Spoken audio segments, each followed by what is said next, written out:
ضرور سوچئے گا کہ اس لا مکان نے مقام بنوایا کیوں؟ جس نے آنا نہیں تھا اس نے گھر کیوں بنوایا؟ اس نے کیوں مخلوق کو اپنے گھر کی طرف متوجہ کروا دیا؟ اس کا مطلب ہے کہ وہ دکھا گھر رہا ہے، منوا کسی اور۔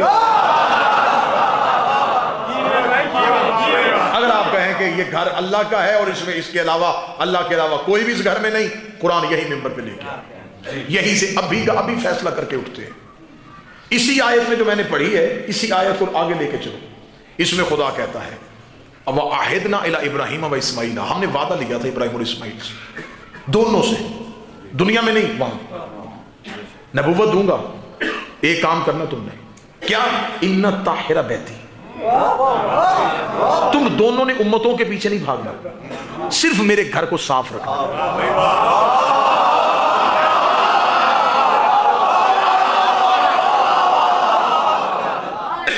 صاحبان ذرا ابراہیم اور اسماعیل کی پوری ہسٹری کتابوں سے پڑھیے گا، یا امتوں کے پیچھے نہیں بھاگا گیا۔ ڈیوٹی ایک، پہلے اس گھر کی دیواروں کو اٹھاؤ، اسے ایک باقاعدہ کمرے کی شکل دو۔ اب ان طاہرہ بیتی، تم دونوں میرے گھر کو پاک رکھو، صاف رکھو۔ میرے والد اترنا ہے تو نے، آنا ہے تو نے،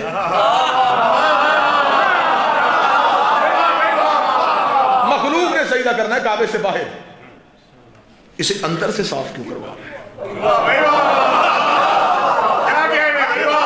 خدا نے بھی اس دن بات چھپائی نہیں، خدا نے بھی بات کھول دی۔ خدا نے کہا ان الطاہرہ بیتی للطائفین والعاکفین رکع السجود، اسے اندر سے پاک کرو، اس میں طواف ہونا ہے، اس میں رکوع ہونا ہے، اس میں سجدہ ہونا ہے، اس میں اعتکاف ہونا ہے۔ 4 لفظ قرآن میں نہ ہو میں گردن کر دوں۔ خدا نے کہا طواف ہے، رکوع ہے، سجدہ ہے اور اعتکاف ہے۔ کون کرتا ہے؟ بابا اب مجھے آپ یہ بتائیں کہ مجھے یہ تھا کہ میں نے حسن ابدال مجلس پڑھنی ہے خمسہ کی، تو میں سوچوں گا کہ میں ایسے کروں گا کہ حسن ابدال مجلس میں جانے سے پہلے اسلام آباد ایک دوست کی عیادت بھی کر لوں گا۔ جب حسن ابدال پہنچوں گا تو ڈاکٹر صاحب سے کہہ کے ان کے گھر جا کے چائے بھی پی لوں گا۔ مقصد میرا نہ عیادت تھا نہ چائے پی،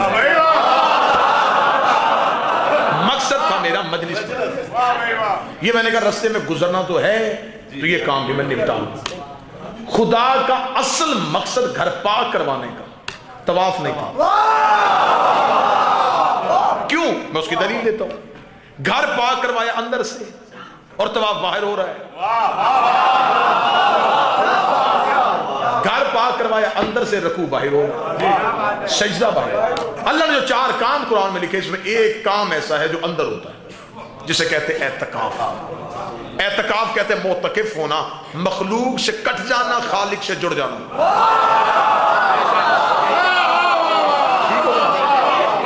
اسے کہتے ہیں اعتکاف۔ کوئی زبردستی نہیں، کوئی عقیدہ مسلط نہیں، ہر فرقے والا اپنے اپنے مذہب کے علماء کے پاس جائے۔ مجھے ایک نام ایسا لا کے دے جس نے اللہ کے گھر کے اندر وقوف کیا۔ ابراہیم کا نام بھی لا کے دے دو، ابراہیم بھی اللہ کے گھر کے اندر بیٹھا ہو، جس نے اللہ کے گھر کے اندر قیام کیا ہو، جو اللہ کے گھر کے اندر رہا ہو، اور رہنا بھی ہوتا تو خدا کہہ دیتا، قیام کہہ دیتا، اعتکاف کیوں کہا؟ اعتکاف کا کم از کم دورانیہ 3 دن ہوتا ہے، 13 رجب تو گئی تھی۔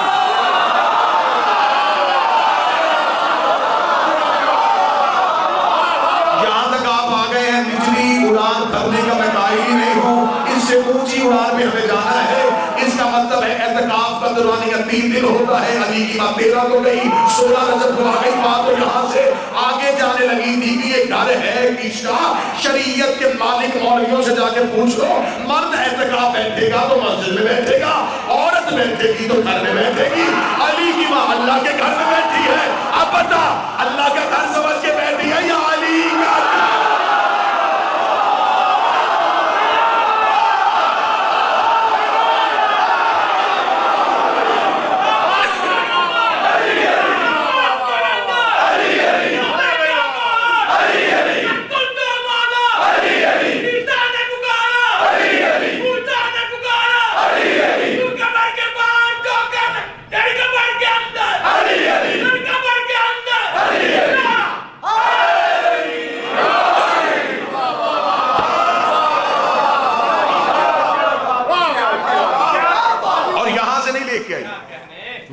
کو لے کے آئیے.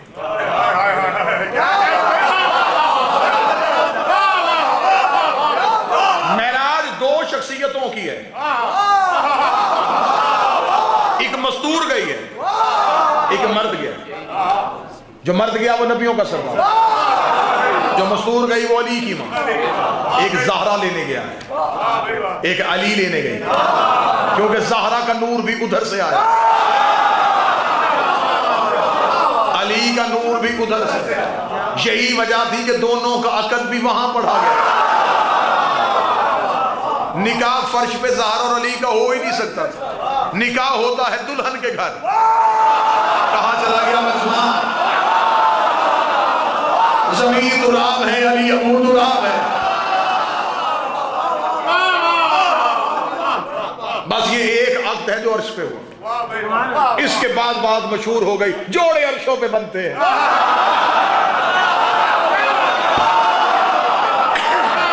اور جاہلوں, ہر جوڑا عرشوں پہ نہیں بنتا. اگر جوڑے عرشوں پہ بنتے پھر طلاقیں فرشوں پہ نہ ہوتی.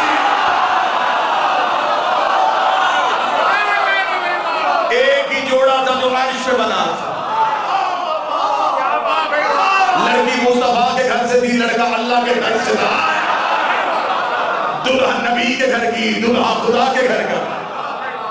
آواز محمد رشتہ چاہیے. میں جسم میں ہوتا تو خود چلا آتا, وجود میرا کوئی نہیں ہے. اور رشتہ لینے کا طریقہ ہے کہ بڑا خود نہ آ سکے تو کسی کمی کو پہلے بھیج دیتا.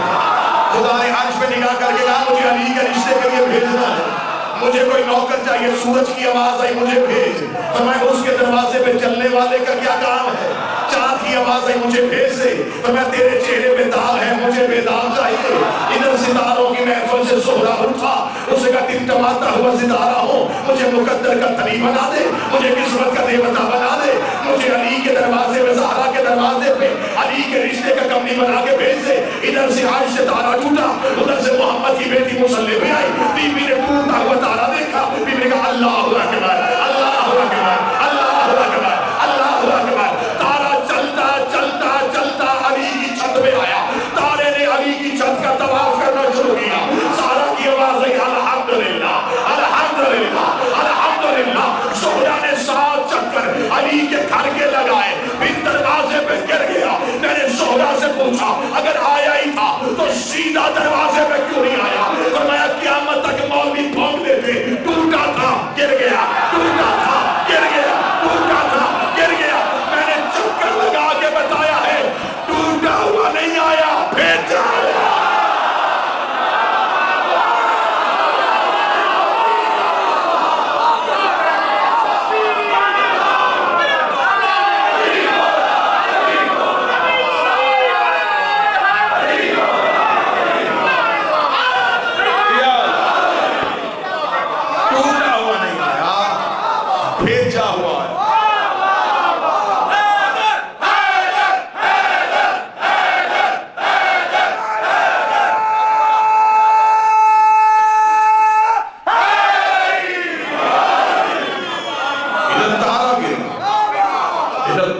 گرنا تھا یا عرش پہ توحید کی آواز پہنچی.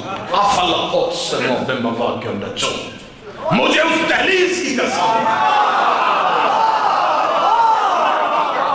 جہاں تارا سجدے میں گر گیا.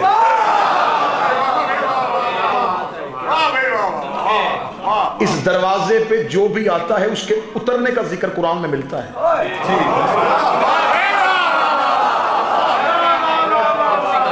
کہیں سے کہیں ایک آیت لا, تارا آیا تھا اور چلا گیا, آنے کا ذکر ہے. اردو ادب کا جملہ بڑا بہترین ہے, اگر کوئی اردو ادب سمجھتا ہے تو وہ جملے کی قدر کرے گا. ویسے بھی جو ان کے دروازے پہ آ کے غروب ہو جائے اسے طلوع کی آرزو ہی نہیں رہتی.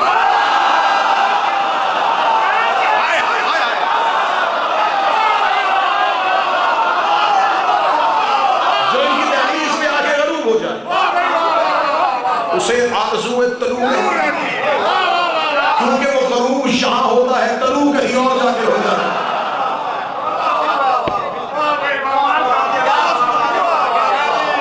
خدا نے یہ نہیں کہا کہ مجھے تارے کی قسم, واللہ بخدا اہلیان حسن ابدال خدا نے یہ بھی نہیں کہا مجھے گھر کی قسم، گھر والوں کی قسم نہیں، مجھے دہلیز کی قسم، مجھے چوکھٹ کی قسم۔ چوکھٹ گھر کے اندر نہیں ہوتی،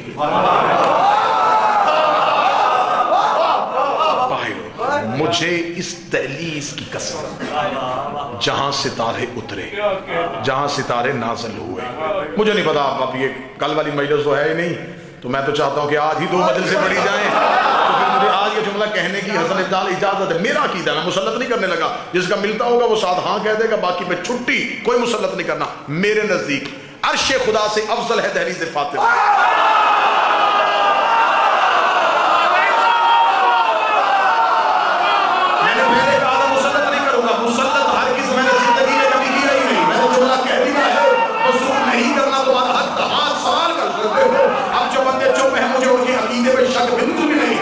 سوال پوچھنا چاہتے ہیں کہاں عرش خدا، کہاں دہلیز فاطمہ؟ ابھی فیصلہ کر لیتے ہیں۔ پہلے بتاؤ عرش خدا پہ کون رہتا ہے؟ جبرائیل رہتا ہے، میکائیل رہتا ہے، اسرافیل رہتا ہے، اسرائیل رہتا ہے۔ اب بتا دہلیز زہرا پہ کون بیٹھتا ہے؟ سلمان بیٹھتا ہے، کمر بیٹھتا ہے، مقداد بیٹھتا ہے، حذیفہ بیٹھتا ہے، حفصہ بیٹھتی ہے۔ مجھے ایک کتاب سے ثابت کرو ساری زندگی سلمان نے کہا ہو یا علی مجھے عرش پہ بھیج دیجیے، کمر نے کہا ہو مجھے جنت سے روٹی منگوا دے، حفصہ نے کہا ہو مجھے عرش کی سیر کروا دے۔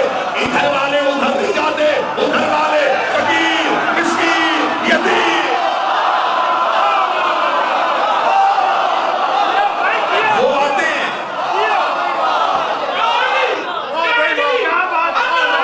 بسم اللہ وہ آتے ہیں، وہ آتے ہیں۔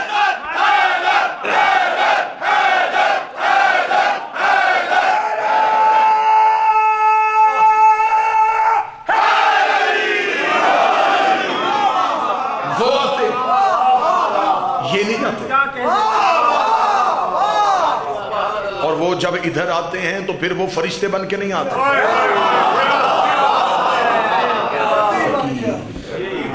یتیم مسکین۔ سر پہ قرآن رکھ کے بتاؤ کیا ہر دروازے پہ جا کے یہ اتنے عاجز ہو جاتے ہیں؟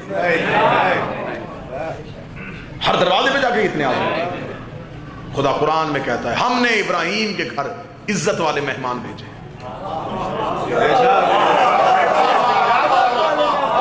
خدا نے قرآن میں جو ابراہیم کے گھر گئے وہ فرشتے تھے، خدا نے قرآن میں انہیں معزز کہا ہے، ہم نے معزز مہمان بھیجے ابراہیم کے گھر۔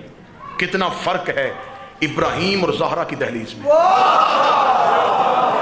وہاں جاتے ہیں تو معزز ہو جاتے ہیں،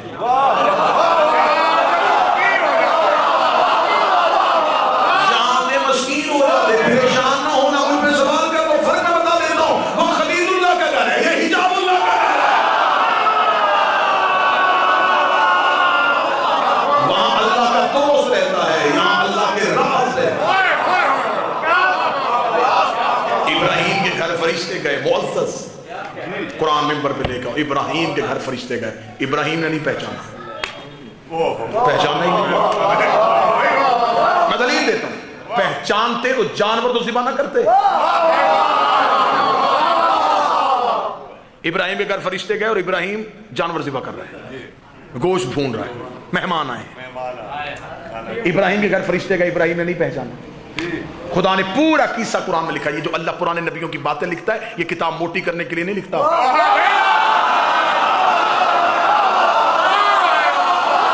یہ انسان کے عقلوں سے پردے اٹھانے کے لیے لکھتا ہے، تاکہ تم پرانے نبیوں کی باتیں سنو اور تمہیں آل محمد کے اختیار سمجھنا۔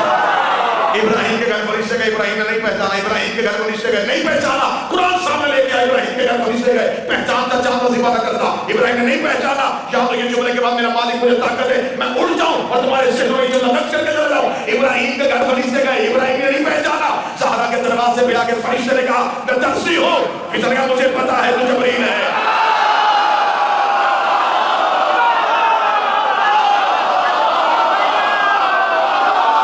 اس نے کہا میں درزی ہوں، فیضا نے کہا چپ، مجھے خبر ہے تجھے۔ ابراہیم نے نہیں پہچانا۔ پہچانا فضا نے کیوں نہ پہچانتی فضا؟ فضا کی آنکھیں عین اللہ دیکھتی تھی.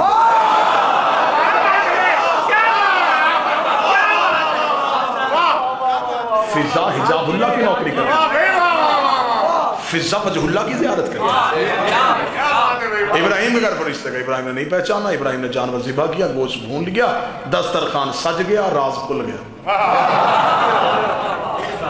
دسترخوان نہ لگتا، راز کھلنا ہی نہیں تھا، دسترخوان لگ گیا. اب دسترخوان لگا، وہ موزز بن کے بیٹھے. ابراہیم نے کہا شروع کرو. اب چل ابراہیم نے کہا کھاؤ. قرآن کہتا ان میں سے ایک بولا ہم نہیں کھاتے. ابراہیم نے کہا کیوں نہیں کھاتے؟ کہنے لگا ابراہیم ہم بشر نہیں، ہم اللہ کے بھیجے فرشتے. کیوں آئے میرے گھر؟ تیری مہمان نوازی دیکھ. عرش پہ بڑا قصہ تھا، بڑا مہمان نواز ہے اللہ کا نبی، خدا نے ہمیں بھیجا. جاؤ دیکھو تو صحیح میری مخلوق کی کیسے خدمت کرتا ہے. ہم تیرے گھر آئے، تو نے پوچھا ہی نہیں، ہم اجنبی تھے، تو نے پھر بھی بٹھایا، تو نے گوشت بھونا، تو نے دسترخوان سجایا، بس تیری مہمان نوازی دیکھ لی تھی. ہم تیری مہمان نوازی کے معترف ہو گئے، ہم کھانا نہیں کھا سکتے. ابراہیم نے کہا آپ جو گئے ہو چکھ لو، کھا لو. انہوں نے کہا ہم نہیں کھاتے. کیوں نہیں کھاتے؟ انہوں نے کہا ہماری فطرت میں بھوک نہیں ہے، ہماری طبیعت میں طلب نہیں ہے، ہمارے نفس میں خواہش نہیں ہے. جو چیز اللہ نے ہمیں دی ہے ہم کر کے دے سکتے ہیں، ہمیں خواہش نہیں. ہم نہیں کھاتے، ہم نہیں کھاتے، ہم نہیں کھاتے. یا آسان بدال قیمت دے یا پھر بالکل خاموش ہو جاؤ. ابراہیم نے کر گیا، ابراہیم نے کہا کھاؤ. میں نے کہا ہم نہیں کھاتے. سہارا کا دروازہ بند ہے، دستک دے کر روٹیاں دو، فقیر آئے.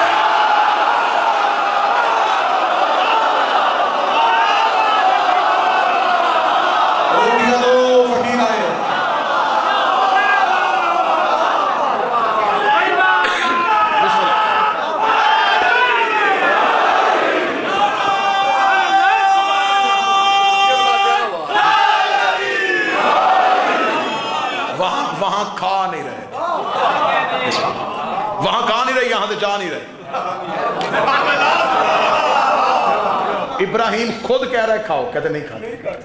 زہرا کے دروازے پہ دستک دے کرے مسکین آئے. مسکین کا ترجمہ آپ نے کیا لیا؟ کیا سمجھا آپ نے؟ مسکین کا ترجمہ کیا ہے؟ لغت اٹھا کے دیکھو، ساری لغات میں چلے جاؤ، 3 کے علاوہ چوتھا ترجمہ ملے مجھے آپ پوچھنا. 3 ترجمے. مسکین کہتے ہیں حقیر کو، مسکین کہتے ہیں محتاج کو، مسکین کا ترجمہ ذلیل. 3 ترجمے، ذلیل، محتاج، حقیر. جبریل نے زہرا کے دروازے پہ آ کر میں حقیر ہوں.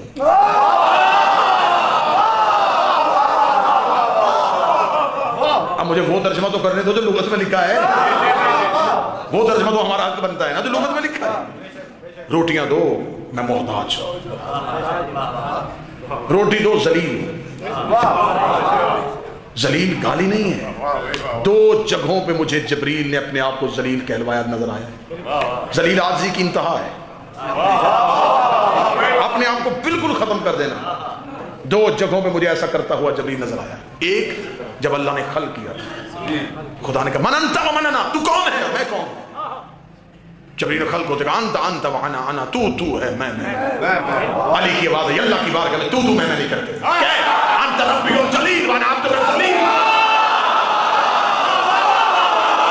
تو میرا جلیل رب ہے، میں تیرا ذلیل عبد ہوں. علی کا جواب دینا تھا آواز پروردگار آئی، جواب کے بھی صدقے، استاد کے بھی صدقے. ایسا بہتر جبریل تجھے استاد مل گیا. اس دن سے علی کو استاد جبریل کہا جاتا ہے کہ علی نے جبریل کو خلق ہوتے ہی اللہ کی تسبیح بتائی تھی. 2 جگہوں پہ جبریل نے خود کو ذلیل کہا ہے، ایک اللہ کی بارگاہ میں، ایک سہرا کے دروازے پہ. قتل کرو یا میرا مدد کر دو، پھر دونوں میں سے ایک بات مان، یا وہاں بدو رہتی ہے یا یہاں توحید رہتی ہے.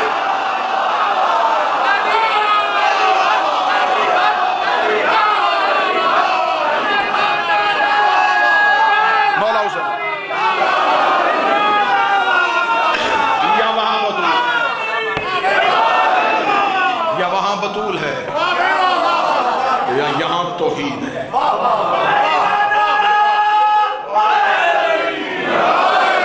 روٹیاں دو، مسکین آئے.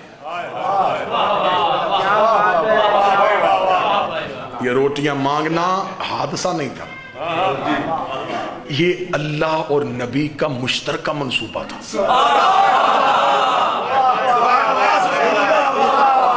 جیسے اللہ اور نبی نے مشترکہ منصوبہ بندی کر کے ہجرت کی رات علی سلایا تھا.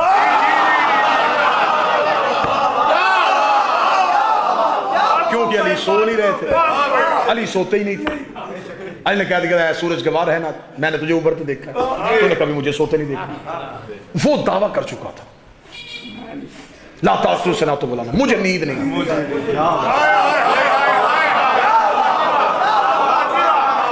یہ دعویٰ اس کے دعوے سے ٹکرا رہا تھا. عرش پہ وہ نہیں سو رہا تھا, خدا نے کہا تھوڑی دیر کے لیے مصطفی سے سو.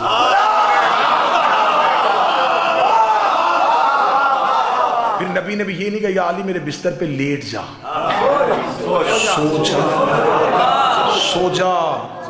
کافروں کے خطرے کی وجہ سے نہیں کہا سو جا توحید بچے. جس کی نیند سے توحید بچے.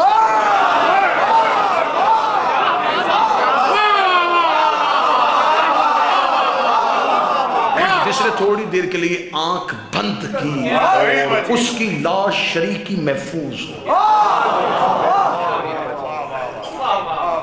بالکل ایسے ہی اللہ اور نبی کا منصوبہ تھا, ان سے روزے رکھوا. جب یہ افطار کرنے لگیں گے میں فرشتے بھیجوں گا. اب اس کے پیچھے کیا چیز تھی وہ میں پڑھنے لگا. دنیا عبادت الہیہ میں مگن تھی اور لوگ آل محمد کو چھوڑ رہے تھے کہ ہم صرف اللہ کو راضی کر لیتے, اور انسان کے پاس ایک لالچ اللہ کو راضی کرنے کے لیے تھا کہ وہ ہمیں جنت دے گا. اس نے کہا ایک یہ بچ گئی ہے میرے پاس, میں چاہتا ہوں کہ یہ بھی مالکوں کے حوالے کروں.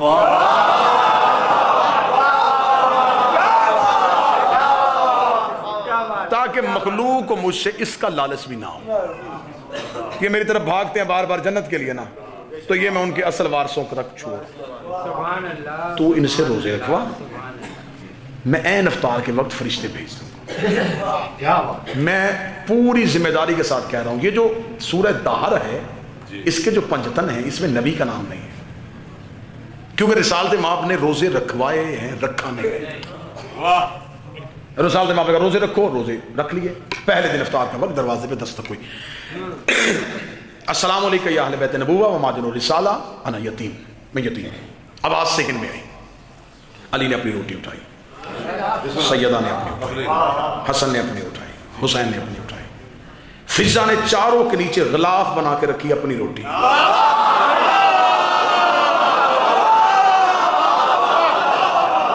پتہ فضا کو بھی تھا کہ دروازے پہ فرشتہ ہے. اگر فضا نے کہا میں گوارا نہیں کرتی, میں اس گھر کے اندر رہتی ہوں, میں گوارا نہیں کرتی, ان گھر کی روٹیوں کو بھی فرشتہ ہاتھ نہ.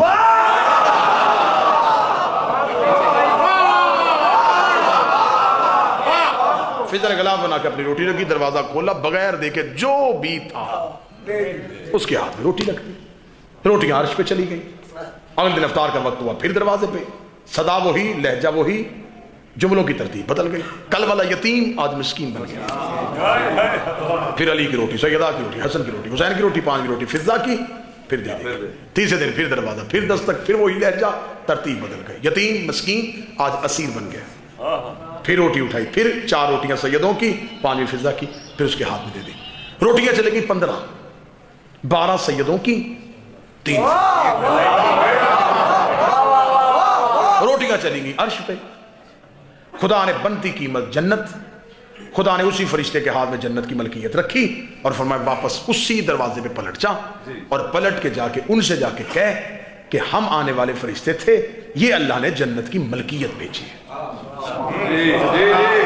بات جتنی آپ غور سے سن رہے ہیں یہ بات ذہن میں رکھیے گا کہ 15 روٹیاں گئی ہیں اور 12 سیدوں کی اور 3 فضا کی, اور ان روٹیوں کو تول کے قیمت جنت بن گئی ہے. ایک حصہ جنت کا فضا کی ملکیت میں چلا گیا.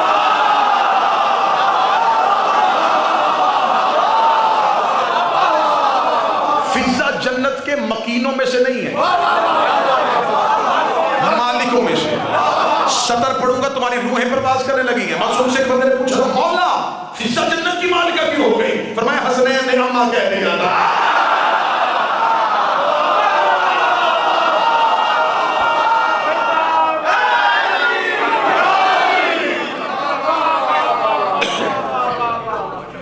فرشتہ دروازے پہ آیا، دروازے پہ آ کے اس نے دستک دی، اندر سے روز آتی تھی وہی اندر سے آئی، اسے دروازے کے اندر سے پوچھا کون